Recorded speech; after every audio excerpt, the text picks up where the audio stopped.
Hello, welcome back to From Soft Serve. Your eyes are not deceiving you. I'm in Dragon Age Origins. Because I was actually thinking, because we had the reveal of Dragon Age, the Veilguard, or like official gameplay of it today, which I thought looked really fucking good.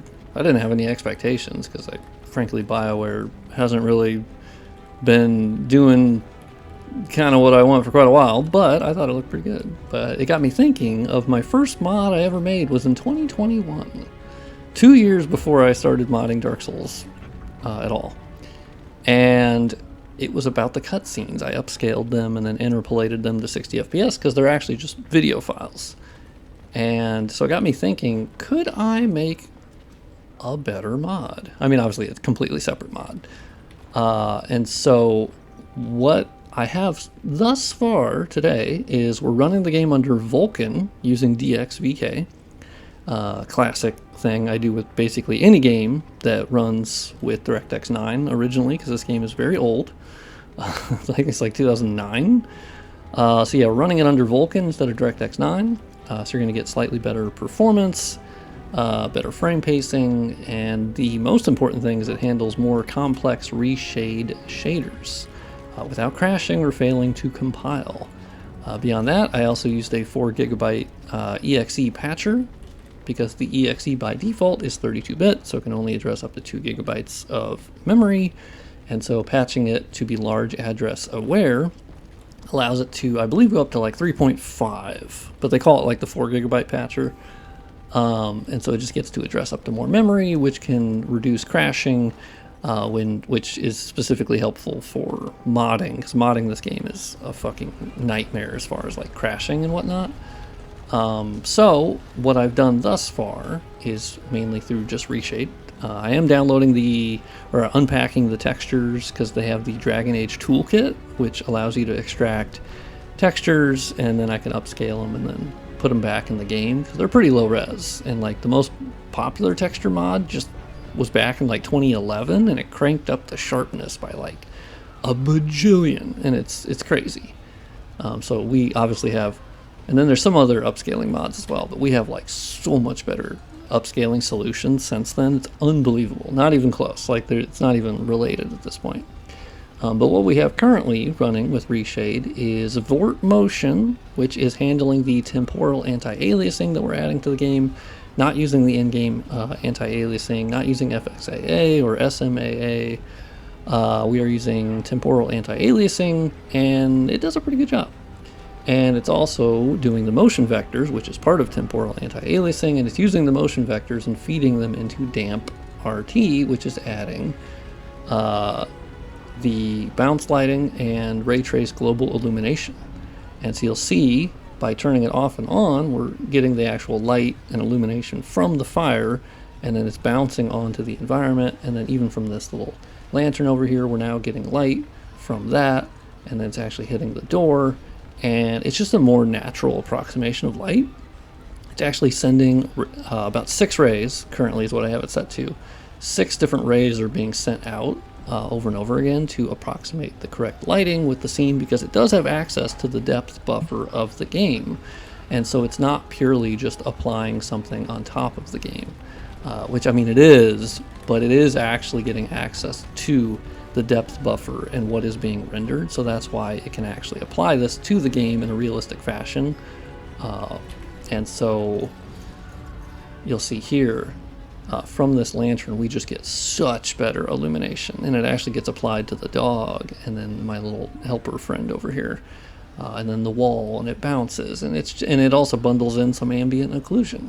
I'm still working on, I might just also use Immerse MXAO by Marty McFly. It's a very, very good way of adding ambient occlusion. So here you can actually get the raw view of the AO that's being added in all the corners and on the stairway here.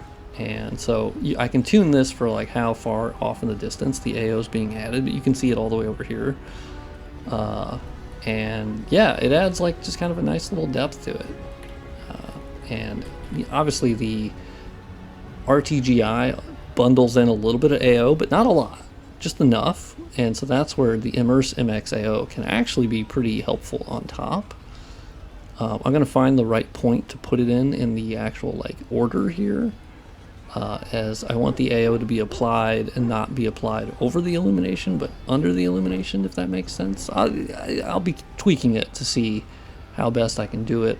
We also have our large-scale perceptual obscurance, which you'll see here is just a very subtle difference, where it's adding a little bit of darkness around the edges of where it feels light shouldn't be hitting as much.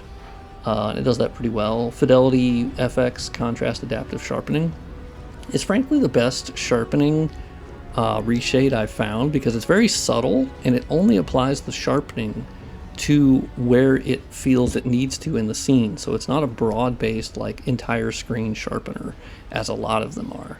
This one actually it can detect where areas are already sharp and it won't sharpen them, and it obviously sharpens the areas that it thinks are not very sharp.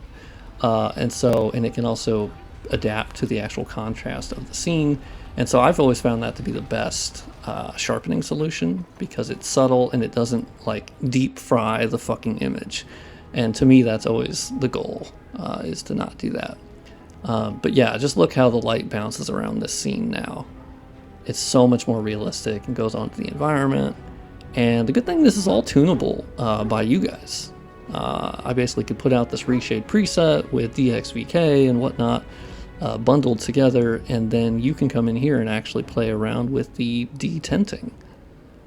So you can actually change like what color do you want to slightly remove from the scene if the GI is not reacting well, and then you can also alter the light map saturation. I have all of the, because by default it hides the intermediate, experimental and advanced settings, so you can actually basically turn that on. You can then sample div is like the actual rendering resolution of what's happening, and so by default it's set to 4, which is 25%, and so my rendering percentage is set at 50%, so it's not rendering at 100%, so it's a little bit more performant, because I still get 60 FPS on my RTX 2060, which is frankly pretty mid-range, and was mid-range back when it launched in 2018. Because I've had some people be like, oh, I don't know, your rig's pretty powerful. I'm like, no, I mean, it was mid-range back in 2016, and 6 years later, I promise you it's more mid-range than it was in 2018. So if I can still get a 1440p 60 FPS experience after adding RTGI, temporal AA, and then slight sharpening, and then more ambient occlusion, like, that's pretty good to me. I'm pretty satisfied with that. But like this scene, now you can see there's a little bit of AO, I think, that's causing an issue. Yeah, so the AO is causing issues there, where it's applying the AO there. If I move it underneath that, it still happens. Yeah. That seems to be something that, yeah, no matter where you put the MXAO, it is still going through that illumination. That is a bit of a problem. And I think overall, I'll probably just use the AO that's already part of it, because you can see, I personally don't think the AO makes much of a difference of turning it on and off. I don't know if that just doesn't work, but the AO that they say they're adding, I don't really notice a whole lot. So we'll see if I can find an AO solution that doesn't have that be as apparent, because I think that does kind of take away from it. And I think without it, you're still perfectly fine, and you're adding, shadowing and darkness. So let me turn it off for this area as well. Fun fact, I recorded this whole video before, and I recorded, all the audio went through fine, but it turns out I wasn't recording anything on with the screen, and I was like, well, fuck my life. Okay, cool, great. So this is my chance of recording it again. But as you can see, we are now getting fantastic illumination from here, and the coloring, and I'll mess around with the saturation a little bit, but I think it's within the color profile of the game as is. It's just kind of punching it up a little bit, and so now it's hitting the chairs, hitting the players, hitting the player character, hitting the dog. It's just such a much better approximation of how light. So if we turn everything off, this is what you're getting by default, which I think still actually looks pretty decent. Man, I forgot right click is move. I need to install the mod that lets you use your controller, right? because I usually played it on Xbox. That's actually where I played most of it, was through Xbox cloud streaming, as funny as that is, because I got to use my Xbox controller, and it was really nice. And having to use mouse and keyboard, hot take, not a big fan of it. I'm not. I'm a controller guy, I just am. That's why the Dark Souls games, I always do that. Now, ambient light is something that I actually think does add a sort of like volumetric effect or look, but I've always felt it to be a little too strong. So that's one I'm going to look at, because I actually think that adds a nice volumetric effect that is missing by default. So let's turn things back on, and I think you get a much better looking game overall, much more natural, and everything's sitting in the scene much more naturally. I'm going to say natural and illumination like 5 million times in this video. But yeah, so I'm going to work on the textures. I'm going to upscale them. There's a lot of them. I will post progress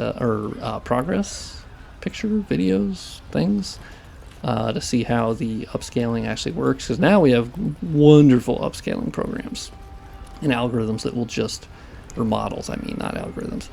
These models, I think, these textures are the kind of textures that are crunchy with enough detail, despite being low resolution. I think the upscaler is gonna love them.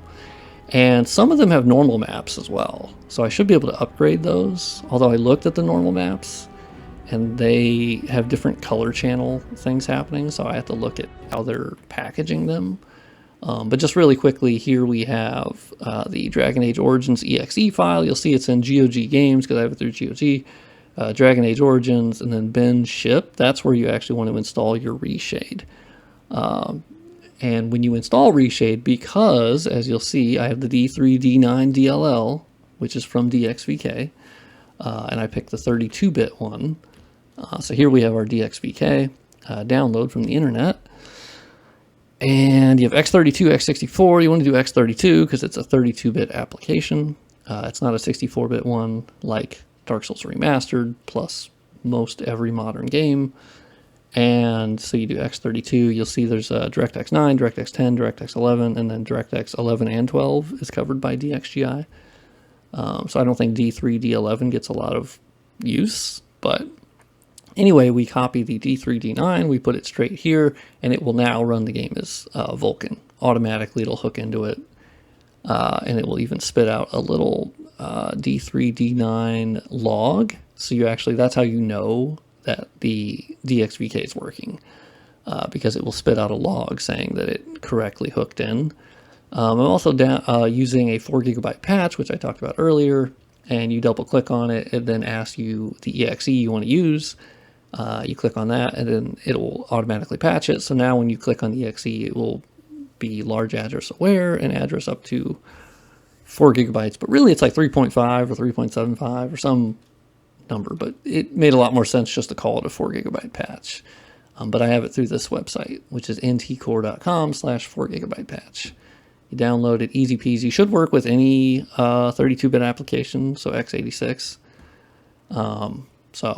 And then DXVK, you just search for GitHub DXVK, and then there's a download here, and it's got exactly the folder I showed you. So easy peasy. Also, here's the mod that I put out in 2021 for the actual cutscenes. Pretty cool. I probably could upscale them a lot better now, realistically. But yeah, it's got like almost 20,000 downloads, which is pretty crazy because I didn't really keep track of it at all. And then 2 years later, I started modding Dark Souls 1. So yeah, hopefully you enjoyed this quick look now that I've correctly recorded this fucking video, not just the voiceover. So do you think I should remaster Dragon Age 1 as much as I can? Like, I'm not really sure what I can do with the dynamic shadows, like from the player.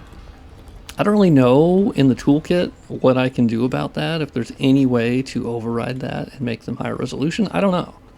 Light maps, maybe I can upscale the light maps. I'm assuming that they're in the files somewhere. Are they in a format that I can convert and then upscale? Maybe. I don't know. We'll see. But do you think this is worth my time, I guess? Do you like Dragon Age 1? Did you like the Dragon Age Veilguard unveiling today?